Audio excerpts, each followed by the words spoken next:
بسم الله الرحمن الرحيم.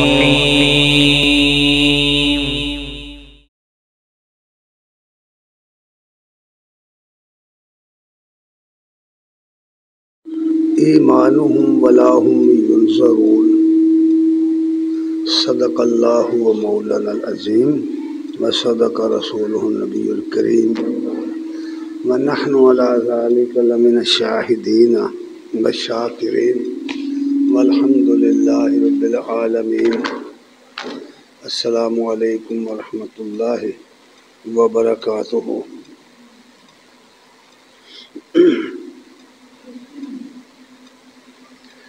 ہر قسم کی حمد و ثنا کے لائق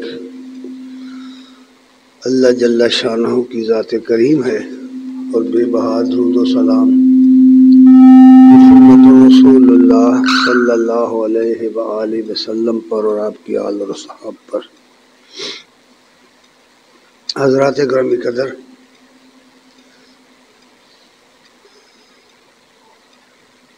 دنیا میں کوئی ایک بھی انسان ایسا نہیں ہے اور نہ ہی دنیا میں کوئی ایک بھی مذہب ایسا ہے، کوئی قوم ایسی نہیں دنیا میں جو اس بات کی قائل نہ ہو کہ آدمی جو کرے گا وہ بھرے گا. ہر شخص اس بات کو تسلیم کرتا ہے کہ جو عمل کوئی شخص کرے گا اس کا اسے بدلہ ملے گا. نیک عمل کرے گا تو اچھا بدلہ ملے گا، برا عمل کرے گا تو اس کو سزا ملے گی. اس بات کو دنیا کے سب لوگ مانتے ہیں، دنیا کے تمام مذاہب مانتے ہیں، سب اقوام مانتی ہیں، بلکہ دنیا کا نظام ہی اسی اصول پر چل رہا ہے، عمل کے بدلے پر. لیکن اختلاف مذاہب عالم کے اندر یہ ہے کہ اس دنیا میں اگر کسی کو بدلہ نہ ملے تو پھر وہ بدلہ کہاں ملے گا، کب ملے گا، کس جگہ ملے گا. اس میں بہت زبردست اختلاف پیدا ہو گیا ہے، اور اس اختلاف کا عالم یہ ہے کہ اقوام عالم، مذاہب عالم تو درکنار، خود مسلمانوں میں اس پر بڑا اختلاف پیدا ہوا ہے. مسلمانوں کے زیادہ تر گروہ جو ہیں وہ بھی اس سلسلے میں اس غیر مسلم دنیا کے خیالات کے ہم نوا ہیں. عمومی طور پر جتنے اصنام پرست مذاہب ہیں وہ اس بات کے قائل ہیں کہ جب انسان مرتا ہے تو مرنے کے فوراً بعد اس کی روح سے اس کا حساب کتاب شروع ہو جاتا ہے، اور وہیں اس کو جزا یا سزا جو بھی ہے وہ ملنا شروع ہو جاتی ہے. نیک ہے تو خیر کیا بدلہ ملتا ہے، اور بد ہے، برا ہے، آدمی ہے تو اسے سزا ملنی شروع ہو جاتی ہے. یہ عقیدہ تمام اقوام عالم کا ہے، غیر مسلم دنیا کا عقیدہ ہے. خود مسلمانوں کے اندر بھی یہی عقیدہ پایا جاتا ہے. جتنے گروہ مسلمانوں کے ہیں مختلف ناموں سے، تقریباً وہ بھی یہی بات کہتے ہیں. لیکن قرآن مجید کا مطالعہ کریں تو یہ بات ثابت نہیں ہوتی، قطعاً ثابت نہیں ہوتی.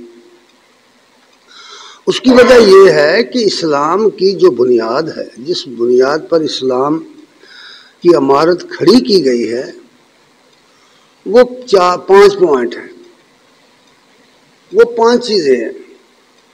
اللہ تعالیٰ کی توحید، وحدانیت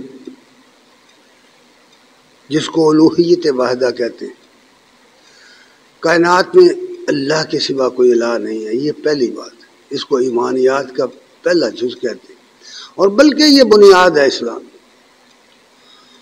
اور دوسری چیز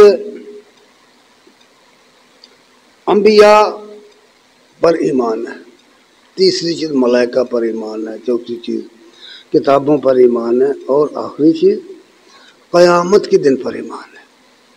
یا قیامت کا دن کیا ہے، اس پر ایمان لانے کا اس تاکید کے ساتھ حکم دیا گیا ہے کہ قرآن مجید کا ایک بڑا 3 حصہ اس پر ہے۔ کوئی صورت ایک بھی ایسی نہیں ہے قرآن مجید میں جس میں قیامت کا ذکر نہ کیا گیا ہو۔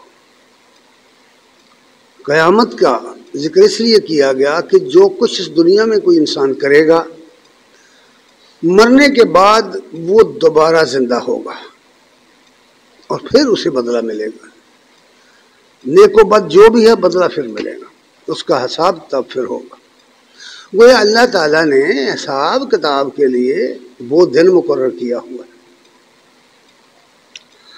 یہ عقیدہ جب اہل مکہ کے سامنے پیش کیا گیا، ان کے سامنے جب یہ آیات آئیں قرآن مجید کی، ان کے سامنے تلاوت ہوئی، انہوں نے کہا بھئی یہ ہوگا کب، یہ کب ہوگا؟ کیونکہ وہ کسی قیامت کے دوبارہ زندہ ہونے کا قائل ہی نہیں تھے، سرے سے کھایا پیا اور مر گئے، بابر بعیش کوش کے عالم دوبارہ نیست، یہ عقیدہ تھا، کھاؤ پیو بس ختم۔ اس لیے وہ بڑے اچنبے سے یہ بات دیکھتے تھے کہ یہ کب ہوگا، یہ فیصلہ کب ہوگا۔ قرآن نے ان کے یہ سوال نقل کیا ہے۔ یہ جو آیت کا میں نے ٹکڑا پڑھا ہے، 2 آیات پڑھی ہیں، سورہ سجدہ کی آیت نمبر 28 اور 29، اس میں یہی سوال اٹھایا گیا ہے۔ وَيَقُولُونَ مَتَىٰ هَٰذَا الْفَتْحُ، یہ لوگ کہتے ہیں کہ یہ فیصلہ ہوگا کب، وہ دن کب آئے گا۔ ان کنتم صادقین، مسلمانوں سے کہا جا رہا ہے، انبیاء سے کہا جا رہا ہے کہ اگر تم سچی ہو تو یہ بتاؤ کہ وہ کب ہوگا۔ جواب آیا قُلْ یوم الفتح، ان سے کہہ دو کہ وہ فیصلہ اس وقت ہوگا، لا ينفع الذین کفروا ایمانہم ولا هم ینصرون، بس 2 لفظوں میں بات مکمل۔ اس وقت ہوگا جب انکار کرنے والوں کو ان کا ایمان لانا، اس وقت ایمان لانا کوئی فائدہ نہیں دے گا، اور نہ ہی وہاں انہیں مہلت ملے گی، مہلت بھی گزر جائے گی، اور ایمان لائیں گے، مان تو جائیں گے لیکن فائدہ نہیں ہوگا۔ یہ بات بار بار آئی ہے، یہ سوال بار بار آیا ان کی طرف سے، اس پر قرآن بھی بار بار آیا، اس پر دلائل آئے کہ ہو سکتی ہے قیامت، آ سکتی ہے قیامت، بڑے دلائل دیے۔ جو دلائل قرآن مجید میں بیان کیے گئے نا وقوع قیامت کے، وہ دنیا کی کسی اور کتاب میں نہیں ہے۔ قیامت کا ذکر بائبل میں بھی ہے، انجیل میں بھی ہے، تورات میں بھی ہے، دیگر صحیفوں میں بھی ہے، لیکن اس طرح دلائل کے ساتھ نہیں ہے۔ یہ دلائل صرف قرآن میں ہے، اور اتنے ٹھوس دلائل ہیں کہ انکار ممکن نہیں ہے۔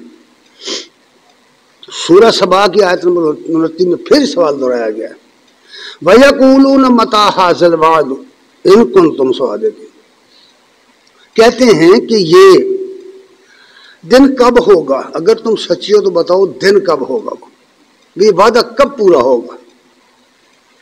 سورہ زاریات میں وہ کہتے ہیں یسألون ایان یوم الدین، یہ سوال کرتے ہیں کہ روز جزا کب ہوگا، بار بار وہ سوال کرتے ہیں، یا بتاؤ تو صحیح نا پھر وہ دن کب ہوگا۔ جو کم فہم لوگ ہوتے ہیں وہ اللہ تعالیٰ کے کاموں کو اور انسانی کاموں کو ایک جیسا سمجھتے ہیں، ایسا نہیں ہے۔ پھر فرمایا سورہ قیامہ کے اندر آیت نمبر 6 میں فرمایا یسأل ایان یوم القیامہ، یہ پوچھتے ہیں کہ قیامت کا دن کب آئے گا۔ یہ سوال مسلسل آ رہے ہیں۔ اس کی 2 وجہ ہیں، سوال کیوں کرتے ہیں، 2 وجہ ہیں۔ اس لیے ان کا کہنا یہ تھا کہ بھئی جب گل سڑ گئے، انسان مٹی کے ساتھ خاک کے ساتھ مل کر خاک ہو گیا، مٹی ہو گیا، تو دوبارہ کہاں سے پیدا ہو جائے گا۔ یہ تو بعید القیاس بات ہے، یہ نہیں ہو سکتا۔ آج بھی اس طرح کے خیالات رکھنے والے بہت سے لوگ۔ دوسری وجہ یہ نہیں ہے کہ وہ یہ یہ چاہتے تھے کہ اگر ہمیں وہ ٹائم دے دیا جائے، وہ تاریخ بتا دی جائے تو پھر ہم مان جائیں گے. نہیں، دراصل وہ مذاق اڑاتے تھے اس عقیدے کا، وہ مذاق اڑانے کے لیے یہ باتیں کہتے تھے.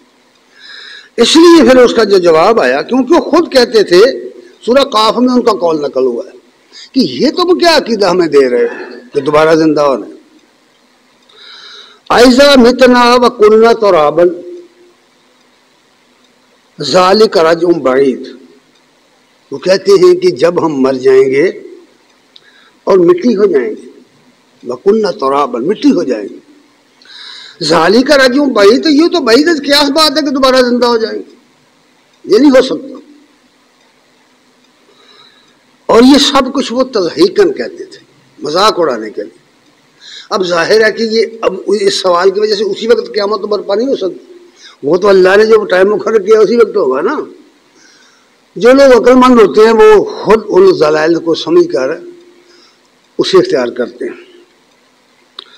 یہ دوسری جگہ سورہ اعراف کی آیت نمبر 187 میں کہتے ہیں، ان کا سوال نقل ہوا ہے، یسألونک عن الساعۃ ایان مرساھا. اے نبی، آپ سے یہ سوال کرتے ہیں کہ یہ قیامت کا دن کب ٹھہرے گا، کب کا کر کے قائم ہو جائے گا، کب قائم ہوگا، بتاؤ، تاریخ مقرر کرو. اس کا جواب آیا، اس کا جواب دو طرح ہے. پہلا جواب جو ہے نا وہ عقلی جواب ہے اور تاریخی جواب ہے. قرآن مجید کو اس طرح پڑھ کے دیکھیں آپ، میں نے عرض کیا نا کہ 1/3 حصہ قرآن کا اسم و نقطے پر ہے. ان سوالوں کے جواب دیے گئے ہیں. سورہ سجدہ کی آیت نمبر 26 میں فرمایا، اولم یہدی لہم کم اہلکنا من قبلہم من القرون یمشون فی مساکنہم ان فی ذالک الآیات افلا یسمعون. کیا ان لوگوں کی رہنمائی اس بات نے نہیں کی کہ ان سے پہلی قوموں کو ہم نے ہلاک کر دیا. اب نظر دوڑا کے دیکھیں، بتائیں آج سے 100 سال پہلے کے لوگ کہاں ہیں. پھر یہ بات کہی کہ یمشون فی مساکنہم، یہ انہی کے گھروں میں پھرتے ہیں، انہی کے ملکوں میں پھرتے ہیں. جو مر گئے، جو چلے گئے اس دنیا سے، فنا کے گھاٹ اتر گئے، یہ جو سوال اٹھا رہے ہیں کہ کب ہوگی، یہ تو انہی کے آباد کردہ زمینوں میں رہ رہے ہیں، انہی کے بسائے ہوئے گھروں میں، انہی کے ملکوں میں رہ رہے ہیں. ذرا دیکھو، غور کرو. ان فی ذالک الآیات، اس میں بڑی نشانیاں ہیں، سوچنے والوں کے لیے بڑی نشانیاں. افلا یسمعون، کیا یہ سنتے نہیں؟ ذرا غور کیجیے، سنتے نہیں. اچھا، کئی مرتبہ ایسا ہوتا ہے کہ آدمی بظاہر بیٹھا ہوتا ہے یہاں مجلس میں، لیکن ہوتا نہیں، سنتا نہیں، اس کے خیالات کہیں اور ہوتے ہیں، غیر حاضر ذہن کے ساتھ ہوتا ہے. اس پر وہ بات سن رہا ہے، بات کرنے والا بات کر رہا ہے، سننے والا بالکل غیر حاضر ہے، اس نے اپنے کان بند کیے ہوئے، وہ توجہ نہیں دیتا. ان کی بہت بڑی کمزوری کسی آدمی کی یہ بیان کی گئی ہے، افلا یسمعون، کہ یہ سنتے نہیں. اور ہم دیکھتے ہیں کہ بہت سارے لوگ نہیں سنتے بھائی، نہیں آپ بات کریں نہیں سنتے. اچھا، یہ اس کے بعد پھر فرمایا سورہ سجدہ ہی کی آیت نمبر 27 میں فرمایا، اولم یرو، کیا انہوں نے دیکھا نہیں، یعنی کیا انہوں نے غور نہیں کیا، سوچا نہیں، انا نسوق الماء الی الارض الجرز، کہ ہم جب خشک پڑی ہوئی زمین پر بارش برساتے ہیں، پانی اور ڈالتے ہیں، سڑی ہوئی زمین پر جو کچھ پیدا نہیں کرتی، خشک سالی کی وجہ سے پیداوار ختم ہو گئی ہوتی، نباتات ختم ہو گئی، کچھ بھی نہیں پیدا ہوتا. جورس چٹھیل میدان ہے، کتنے بقائے پڑے ہوئے زمینوں کے، آپ جا کے دیکھیں. چولستان میں چلے جائیں، بارش نہ ہو تو بالکل کچھ نہیں ہوتا وہاں. جب بارش ہوتی ہے تو یک نباتات اگتی. اچھا، فرمایا کیا انہوں نے غور نہیں کیا کہ جب ہم اس بات پر کہ جب ہم پانی ڈالتے ہیں، یعنی بارش برسا دیتے ہیں زمین پر، خشک زمین پر، نخرج بہ زرعا، تو ہم ان کے دیکھتے ہی دیکھتے اس سے نباتات پیدا کر دیتے. یہ کہاں سے آ گئی؟ اس کی ایک مثال بھی دیکھیے. جن لوگوں نے آج سے 60-70 سال پہلے کا زمانہ دیکھا، جو بوڑھے لوگ ہیں، وہ جانتے ہیں کہ ان زمینوں کے اندر جو اس وقت بوٹیاں پیدا ہو رہی ہیں وہ اس وقت نہیں تھی. یہ جو آپ دیکھتے ہیں درخت یہاں دیکھتے ہیں جنگلوں میں، یہ پہلے نشان نہیں ہوتے، بالکل نہیں تھے، اور کسی نے بھی یہ ڈالا ان کا. جب زمین کی حالت بدلی ہے نا، سیم آئی تھون ہوئی ہے، تو یہ وہ بوٹیاں ختم ہو گئی اور نہیں پیدا ہو گئی. ذرا غور کرو بھائی کس نے پیدا کی؟ یہ سوچنے کے لیے کہا گیا کہ ذرا غور کرو، سوچو صحیح. فنخرج به زرعا، ہم اس میں زراعت پیدا کر دیتے ہیں. تاکل منہ انعامکم وانفسہم، کہ تمہارے جانور بھی کھاتے ہیں اور تم خود بھی وہ چیزیں استعمال کرتے ہو. ہر چیز جو انسان کھانے کے لیے استعمال کرتا ہے اس زمین سے نکلتی ہے، اور جو کچھ چپائے کھاتے ہیں وہی اس زمین سے نکلتے ہیں. کمال کی یہ بات ہے. فرمایا اس پر غور نہیں کر بھی کیا، اور اس میں سے کوئی ایک چیز بھی ایسی نہیں ہے جو دائمی ہو. پیدا ہوتی ہے پھر مرتی ہے، پھر پیدا ہوتی ہے پھر مرتی ہے، یہ سلسلہ جاری ہے. فرمایا اسی طرح ہوگا. اور پھر فرمایا کہ افلا یبصرون، انہیں نظر نہیں آتا، بصیرت کی نگاہ سے یہ دیکھتے نہیں ان چیزوں کو، اور واقعات یقین مانیے ہم نہیں دیکھتے. ہمارے سامنے بے شمار چیزیں ہیں جن پر سے ہمارا گزر ہوتا رہتا ہے، ہم نے کبھی غور ہی نہیں کیا کہ یہ چیزیں کیا ہیں اور کیسے پیدا ہو گئی. ان کے اندر اللہ کی قدرت کی ایک ایک چیز میں نشانیاں موجود ہیں، ایک ہی چیز میں، لیکن ہم نے کبھی غور ہی نہیں کیا. ہم معجزات کی تلاش میں ہیں، جبکہ معجزات ایک ایک قدم قدم پر ہمارے سامنے معجزات ہیں اس کی قدرت. اچھا، اس کے بعد فرمایا حتمی جواب. فرمایا یہ جواب تھا کہ سوچو ان چیزوں پر کہ یہ جو جس طرح ہو رہا ہے، یہ تبادلہ چیزوں کا ہو رہا ہے. انسان مرے گا، پیدا ہوتا ہے، پھر مرتا ہے، پھر اس طرح آئے گا. اس لیے یہ مثال دی. حتمی جواب یہ دیا سورہ حج کے اندر. فرمایا ان الساعۃ آتیۃ لا ریب فیہا، ان سے بتا دو انہیں کہ بے شک قیامت آئے گی، وہ دن آئے گا اس کے آنے میں کوئی شک نہیں ہے. لا ریب فیہا. وَأَنَّ اللَّهَ يَبْعَثُ مَنْ فِي الْقُبُورِ، اور جتنی زمین میں جتنے مردے تم نے گاڑے ہیں زمین کے اندر سب کو اٹھا دے گا. یعنی جب تم کچھ بھی نہ تھے تو تمہیں اس نے پیدا کر دیا، تمہارا کوئی وجود ہی نہیں تھا، حتیٰ کہ تمہارے وجود کی یہ مٹی بھی نہیں تھی، پہلے اس نے مٹی بنائی پھر تمہیں بنا دی. کون نہیں جانتا؟ کوئی دنیا کا آدمی ایسا نہیں ہے بھائی، حتیٰ کہ وہ لوگ جنہیں قرآن جنہوں نے نہیں پڑھ کر دیکھا، سائنسدان اپنے آپ کو کہتے ہیں، وہ بھی جانتے ہیں کہ انسان مٹی کی پیداوار ہے، جانتے ہیں اس بات. اور ہم یہ بھی جانتے ہیں کہ مٹی نبی اللہ سے بنی ہے، اور ایک مٹھی کی طرف بند مادہ تھا جس سے یہ سب کچھ بکھر کر بن گیا. اپنی کتابوں میں یہ ساری باتیں ہم نے لکھی ہیں. اس لیے فرمایا ہے کہ وہ آئے گا اور اللہ تعالیٰ قبروں کے اندر پڑے لوگوں کو دوبارہ زندہ کر کے اٹھائے گا. سورہ مومنون کی آیت نمبر 16 میں فرمایا ثم انکم یوم القیامہ، بے شک تم قیامت کے دن تبعثون، دوبارہ زندہ کر کے اٹھائے جاؤ گے، دوبارہ زندہ کر کے اٹھائے جاؤ گے. آیت نمبر 25 سورہ سجدہ میں فرمایا ان ربک ھو یفصل بینہم، تمہارے رب نے تمہارے درمیان فیصلے کا ایک دن مقرر کر رکھا ہے. کس دن مقرر؟ کون سا دن؟ یوم القیامہ، قیامت کا دن. فیما کانوا فیہ یختلفون، یہ تمہارے جتنے اختلافات ہیں ان کا فیصلہ اس دن ہوگا. ایک آدمی کا خیال دوسرے کے ساتھ نہیں ملتا، اتنے اختلافات ہیں. افراد کے اختلافات ہیں، قوموں کے اختلافات ہیں، مذاہب کے اختلافات ہیں، علماء کے اختلافات ہیں. اختلاف سے دنیا بھری پڑی ہے بھائی. اللہ نے فرمایا کہ جتنے تمہارے اختلافات ہیں نا، ان کا فیصلہ کب ہوگا؟ قیامت کے دن. اس نے وہ دن مقرر کیا ہے، اس میں یہ تمہارے اختلافات کا فیصلہ کرے گا.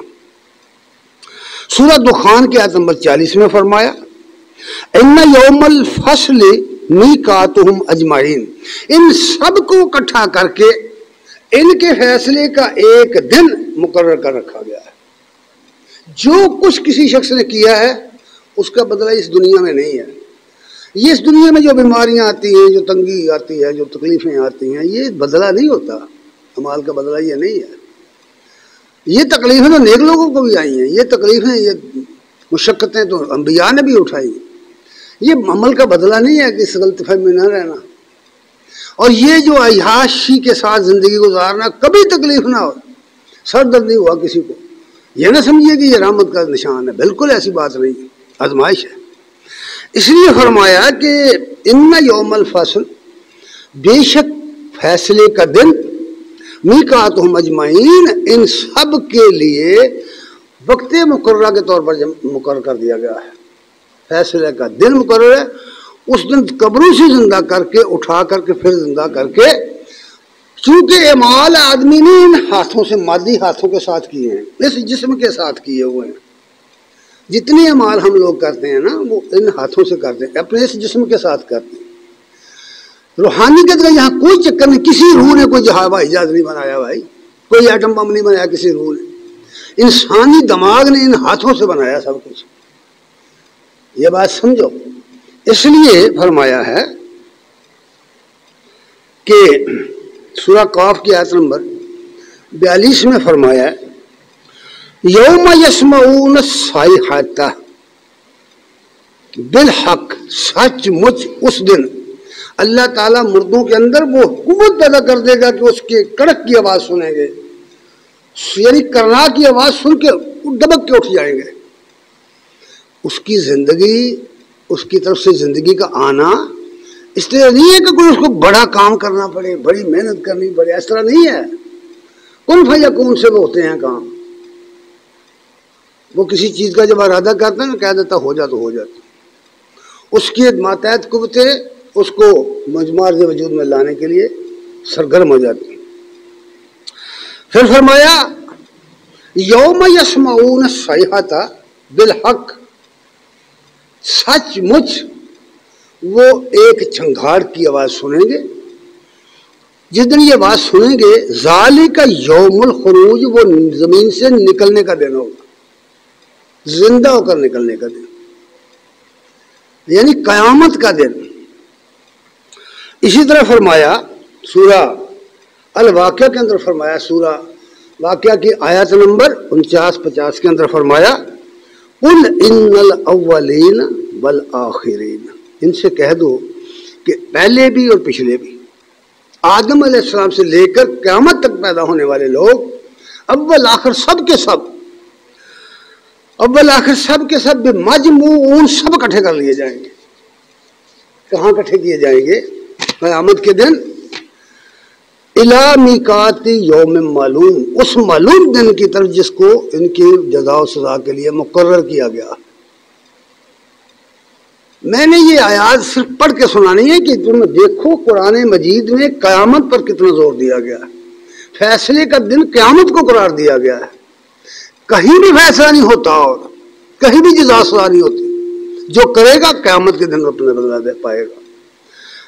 پھر فرمایا سورہ تغابن میں فرمایا آیت نمبر 9، یوم یجمعکم لیوم الجمع، جس دن تم کو وہ جمع کرے گا، جمع کرنے کے دن، جمع کرنے کے دن یعنی قیامت کے دن جمع کرے گا تم سب کو، یعنی اگلے اور پچھلے آدم علیہ السلام سے لے کر تا فرد آخر جمع کرے گا تم سب کو۔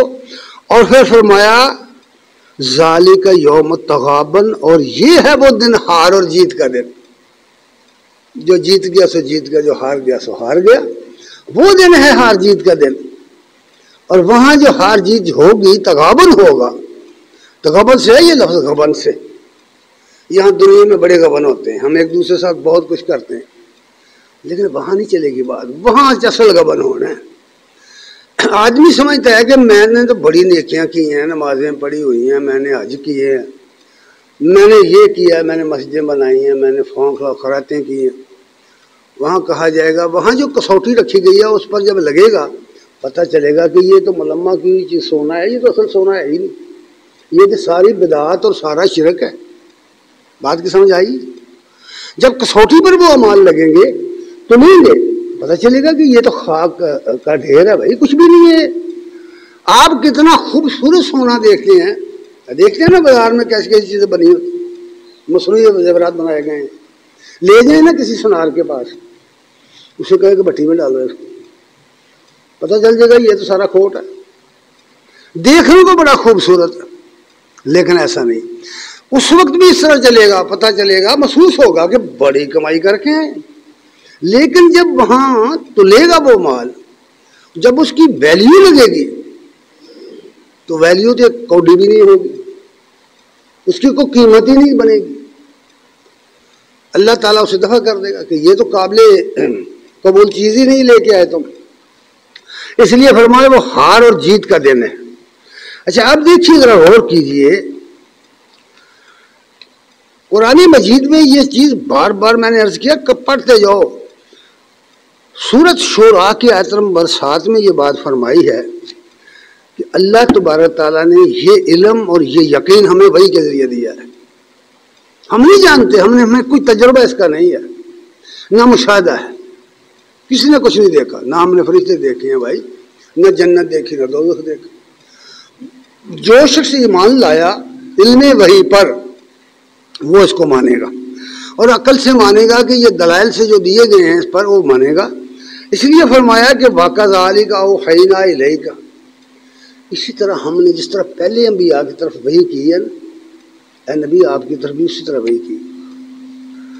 أَوْحَيْنَا إِلَيْكَ قُرْآنًا عَرَبِيًّا، عربی میں قرآن نازل کیا ہے، عربی کا قرآن نازل کیا ہے. لِتُنذِرَ أُمَّ الْقُرَىٰ، تاکہ تو ان مرکزی شہر مکہ والوں کو خبردار کر دے، وَمَنْ حَوْلَهَا، اور اس کے جو ارد گرد ہیں. لوگ سمجھتے ہیں کہ مکہ شہر اور اس کے قرب و جوار کے علاقے یہ اس کا ماحول ہے. نو بھائی بالکل نہیں، ایسا نہیں.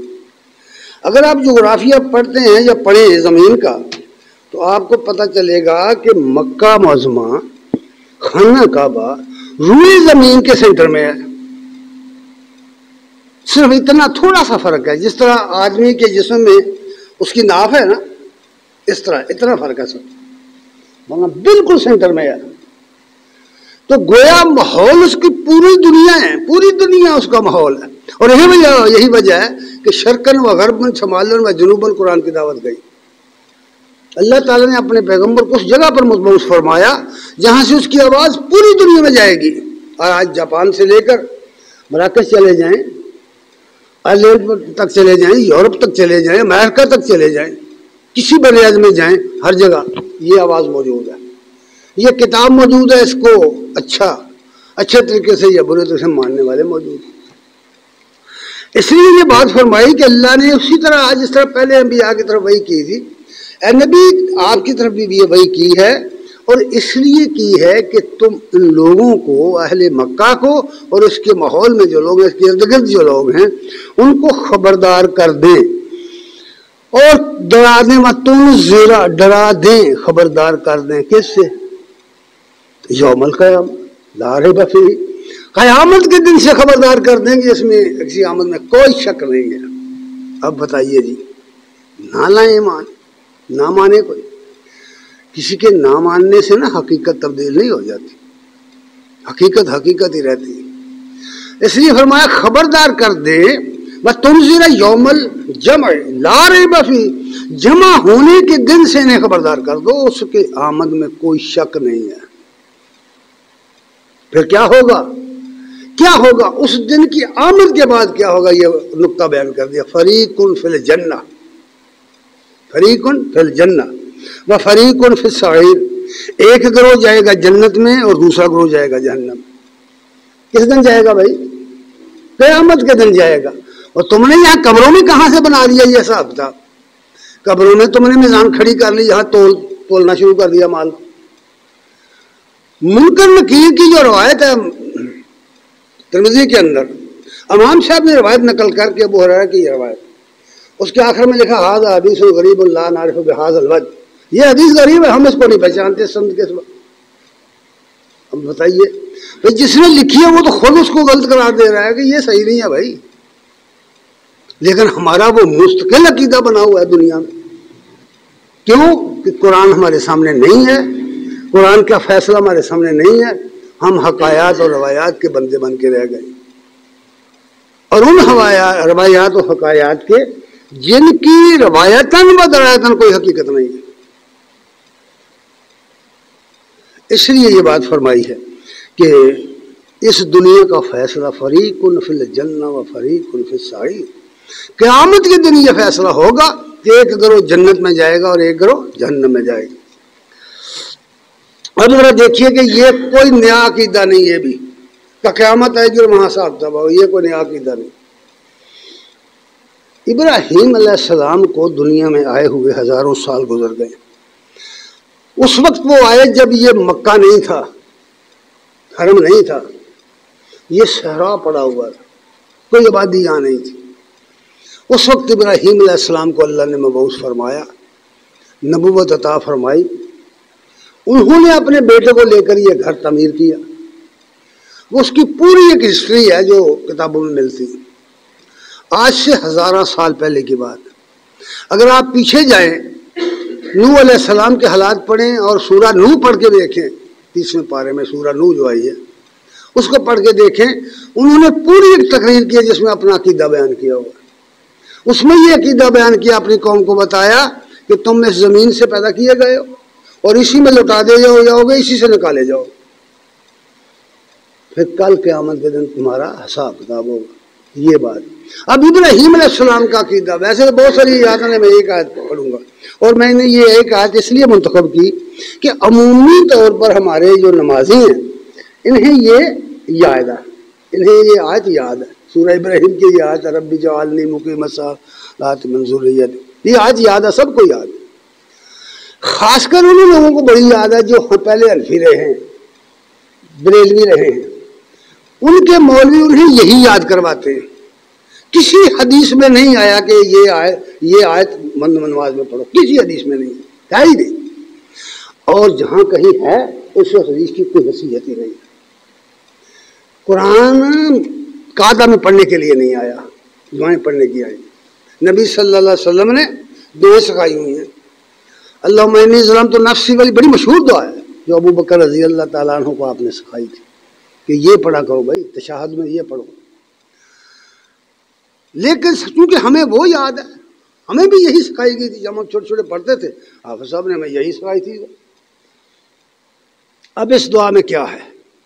ابراہیم علیہ السلام دعا کر رہے ہیں، اس میں وہ کہتے ہیں ربنا اغفر لی ولوالدی، اے ہمارے رب مجھے بخش دے اور میرے والدین کو، وللمؤمنین اور ایمان والوں کو، یوم یقوم الحساب، اس دن جس دن حساب کا وقت قائم ہوگا۔ حساب کے دن کا عقیدہ بیان کر رہے ہیں، قبر کے بعد دن میں عقیدہ نہیں بیان کر رہے کہ جس دن قبر میں جائیں گے وہاں ہمارا حساب ہونا ہے، وہ نو، جس دن یوم یقوم الحساب، جس دن حساب قائم ہوگا، جس دن اس کی میزان لگے گی، جس دن پتہ چلے گا کہ کس کے اعمال وزنی ہیں کس کے وزنی نہیں ہیں، اس دن کی بات ہو رہی۔ اور پھر ان کے بعد جو انبیاء آئے ان میں ان کے دو شاخیں ہیں، ایک ہیں اسماعیل علیہ السلام کی اولاد جس میں محمد رسول اللہ صلی اللہ علیہ وسلم رسول بن کے آئے اور سارے آخری رسول بن کے آئے، قرآن لے کے آئے، اور دوسری شاخ ہے اسحاق علیہ السلام کی اولاد کی، اور وہ بنی اسرائیل کے نام سے مشہور ہے۔ اسرائیل نام تھا یعقوب علیہ السلام کا عبرانی میں، عربی میں وہ نام جو ہے یعقوب آیا۔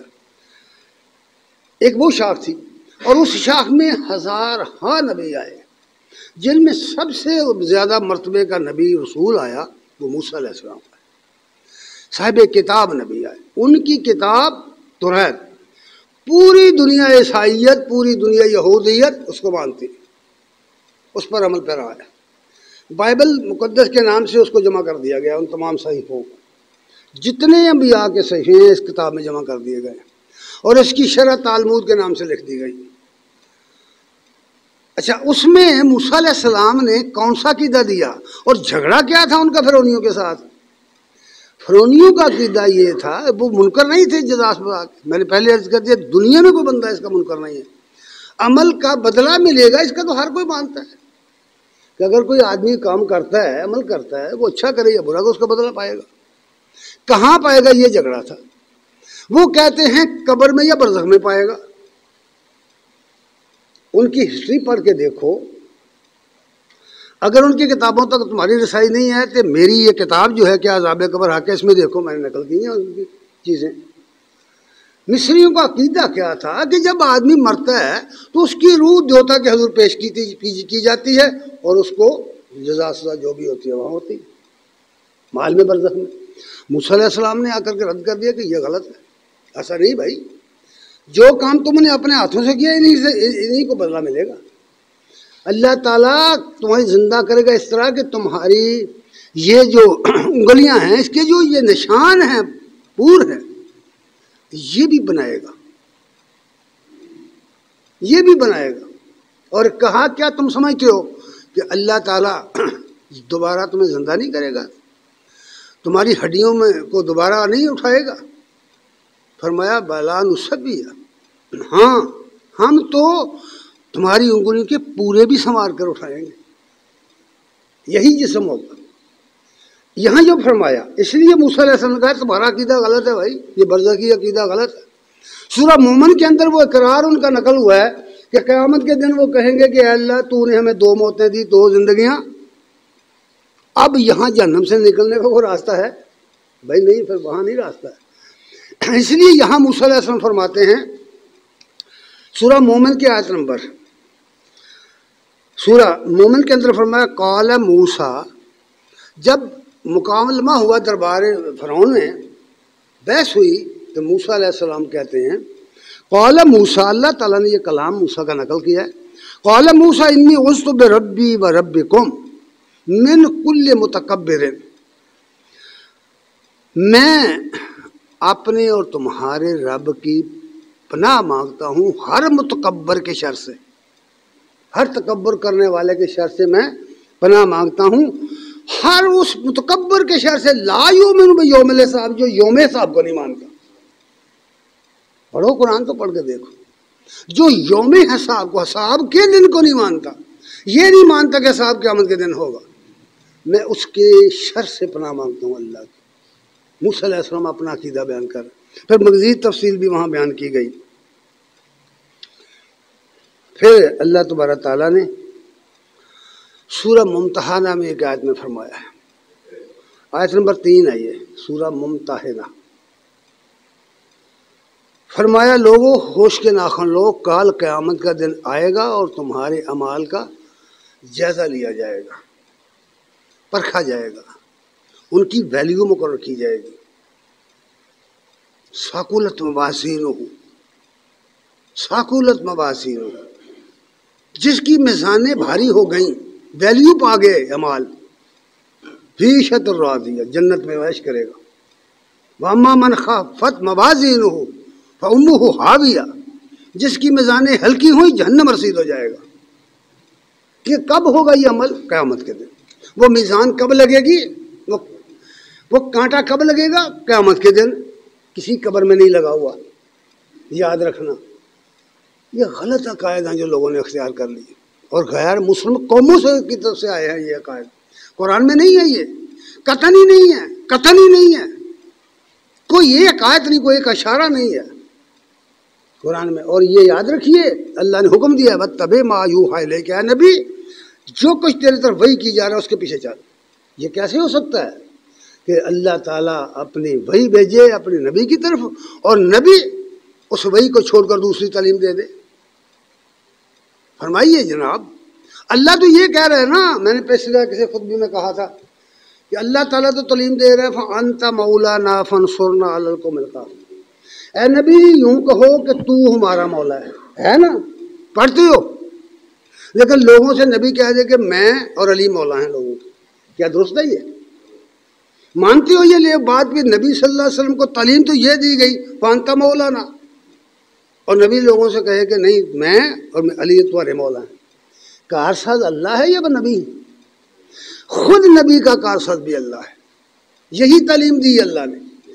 اسی طرح یہ حساب کتاب کی تعلیم بھی عقیدہ آخرت سکھایا کہ قیامت کے دن ہوگا حساب کتاب، سارے اعمال تلیں گے تو قیامت کے دن تلیں گے. اس میں ایک بات اور فرما دی لن تنفعکم، لن تنفعکم ارحامکم، تمہاری رشتے داریاں تمہارے کسی پہ کام نہیں آئیں گی، کوئی فائدہ نہیں دیں گی تمہاری رشتہ داریاں۔ یہ رشتہ داریوں کے لیے ہم کرتے ہیں نا یہاں دنیا میں، خون کے رشتے ہم سمجھتے ہیں کہ بڑے بڑے امپورٹنٹ رشتے ہیں، بڑے مضبوط رشتے ہیں، اللہ کو بھی چاہیے کہ اس کا لحاظ کرے یہ ہمارے رشتوں کا۔ نہیں میاں، اللہ کے سامنے ان چیزوں کی کوئی حیثیت نہیں ہے۔ اللہ نے ہمیں مثالیں دے کے سمجھایا کہ باپ اللہ کا رسول ہے، بیٹا کافر ہے، باپ کافر ہے، بیٹا رسول ہے، شوہر رسول ہے، بیوی کافر ہے، شوہر کافر اعظم ہے، بیوی مومن ہے۔ کیا یہ قرآن میں مثالیں موجود نہیں؟ رشتوں سے بات نہیں بنے گی، عمل سے بنے گی۔ اس لیے فرمایا کہ لن تنفعکم ارحامکم ولا اولادکم، نہ تو تمہاری رشتہ داریاں خاندانیاں کام آئیں گی، وہاں فائدہ دیں گی، نہ ہی تمہاری اولادیں تمہیں فائدہ دیں گی، کوئی نہیں۔ یوم یفر المرء من اخیہ وامہ وابیہ، بھاگ جائے گا باپ اپنی اولاد کو چھوڑ کر، بھاگ جائے گی اولاد اپنے باپ کو چھوڑ کر، باپ اولاد کو چھوڑ دے گا، بیوی کو چھوڑ دے گا، بیوی شوہر کو چھوڑ دے گا، کوئی کنبہ قبیلہ وہاں کام نہیں آئے گا۔ سورہ عبس کا مطالعہ کرو، قرآن مجید میں جو عقیدہ دیا گیا ہے مضبوط دانتوں سے پکڑ لو اس کو، یہ ہے عقیدہ۔ ورنہ یاد رکھیے یہ دنیا فانی ہے، وہاں جا کر کے ایمان لائے بھی تو کوئی فائدہ نہیں، کوئی قرآن نے صاحب کیا جو منکر حق ہیں، جو منکر ہیں اس بات کے، کل وہ قیامت کے دن منیں گے، مانیں گے، ایمان لائیں گے، لیکن انہوں نے کہا ایمان کو فائدہ نہیں دے گا۔ اس لیے یہ بات فرمائی گئی ہے، فرمایا لن تنفعکم ارحامکم ولا اولادکم، تمہاری رشتہ داریاں اور تمہاری اولادیں تمہارے کام نہیں آئیں گی، نفع نہیں دیں گی۔ کس دن؟ یوم القیامہ، قیامت کے دن۔ کیوں؟ یفصل بینکم، اس دن تمہارے درمیان فیصلے کیے جائیں گے۔ ان الفاظ میں کون سا بہام ہے جو ہماری سمجھ میں نہیں آتا؟ کیا تفسیریں کریں اس کی؟ یہ تو بالکل واضح الفاظ ہے، یفصل بینکم، قیامت کے دن تمہارے فیصلے کیے جائیں گے۔ واللہ بما تعملون بصیر، اور اللہ تعالیٰ تمہارے ایمان پر نگاہ رکھے ہوئے ہے، اللہ تعالیٰ تمہارے ایمان کو دیکھ رہا ہے۔ حضرات گرامی قدر، یہ عقیدہ کہ قبر میں حساب کتاب ہوتا ہے بالکل باطل ہے، قرآن کے خلاف عقیدہ ہے، اس کی کوئی حقیقت نہیں۔ چاہے آپ اتنی اس طرح کی اور کتابیں لکھ لے کے ڈھیر لگا دیں، قرآن کے مقابلے میں ان کی حیثیت پرکا کے برابر بھی نہیں ہے۔ قرآن وہ کتاب ہے جس پر ایمان لانے کا حکم دیا گیا ہے، قرآن کے سوا کوئی دنیا میں کتاب نہیں ہے، کسی انسان کی لکھی ہوئی کوئی کتاب نہیں ہے جس پر ایمان لانے کا حکم دیا گیا ہو۔ کل قیامت کے دن اللہ یہ نہیں پوچھے گا کہ فلاں بزرگ کی کتاب کو مانتے تھے یا نہیں مانتے، وہ یہ پوچھے گا کہ یہ کتاب جو میں نے تمہیں بھیجی تھی، دی تھی، اس کو مانتے تھے یا نہیں مانتے، ایمان لائے تھے یا نہیں لائے، اپنے آپ کو اس کے کال میں ڈھالا تھا، یہ سوال ہوگا۔ اس لیے یہ عقائد جو ہیں، جب تک عقائد درست نہ ہوں اعمال درست نہیں ہو سکتے۔ آدمی شرک اور بدعت سے قرآن کی تعلیم کے بغیر نہیں بچ سکتا، اور یہ بدعت اور یہ شرک، یہ اس کی مثال بالکل ایسے ہے جیسے فصل دیکھتے ہیں نا، آپ گندم دیکھتے ہیں، آپ کو محسوس ہوتا ہے کھیت بڑا بھرا پڑا ہے، حالانکہ اس کھیت میں کوئی ٹاواں سٹا ہے گندم کا، ساری بوٹی جڑی بوٹیاں ہیں، ساری جڑی بوٹی۔ اب جب آپ نے اس کو کاٹ کر اس کو گھایا اور چھج لگایا، وہ ہر شے اڑ گئی، پیچھے کچھ نہیں رہا۔ یہی اعمال کی حالت ہے۔ قرآن میں صاف کہا گیا کہ جب وہاں میزان لگے گی، یہ راکھ کا ڈھیر بن جائیں گے، یہ شرکی اعمال اور بدعتی اعمال، راکھ کا ڈھیر، اور راکھ بھی وہ جس پر ہلکی سی ہوا آئے اڑا کے لے جائے۔ اس طرح کی مثالیں قرآن میں بیان کی گئی ہیں۔ اس لیے اصل حقیقت یہ ہے کہ اللہ تعالیٰ نے آخرت پر ایمان و بالآخرت ہم یوقنون کا جو اعلان کیا ہوا ہے وہ یہ ہے کہ قیامت کو دن کو پر یقین رکھتے ہیں، جو رکھتے ہیں وہی فلاح پائیں گے، وہی اپنے رب کی طرف سے ہدایت پر ہیں۔ قیامت سے ادھر ادھر کوئی فیصلہ نہیں ہوگا، کہیں نہیں ہوگا۔ یہ قبروں میں، یہ برزخ میں جو عقیدے بنائے، یہ غیر مسلم قوموں کے عقیدے، یہ سب ہندوؤں کے عقیدے۔ روحیں زندہ رہتی ہیں، بندہ مر جاتا ہے، روحیں زندہ رہتی ہیں، کیوں بنایا لوگوں کو بے وقوف؟ جھوٹ بنایا ہے۔ جو مخلوق ہے وہ مرے گی، جو مخلوق ہے وہ مرے گی، زندہ نہیں رہ سکتی، یاد رکھنا، مخلوق نہیں رہ سکتی زندہ، ہر چیز فانی ہے، ہر چیز کو ہلاکت ہے، اللہ کی ذات باقی رہ جائے گی، یہ کائنات، یہ زمین اور یہ آسمان نہیں باقی رہیں گے، قرآن پڑھ کے دیکھو، یہ آسمان ٹوٹ جائے گا، یہ دھول بن کے اڑ جائے گی یہ زمین، قرآن یہ کہہ رہا ہے۔ تو اس لیے میرے بھائی جو عقیدہ ہے وہ صحیح، وہ یہ ہے کہ جو کچھ ہم کرتے ہیں نیک کو بد، اس کا بدلہ کل قیامت کے دن ملنا ہے، وہاں مال تلنے ہیں، پھر فریقن فی الجنہ و فریقن فی السعیر، ایک گروہ جائے گا جنت میں، ایک جائے گا جہنم میں، یہ ہے اصل اسلامی قرآنی عقیدہ۔ اللہ تعالیٰ سے دعا ہے کہ میں سمجھنے کی توفیق عنایت فرمائے، وآخر دعوانا الحمدللہ رب العالمین۔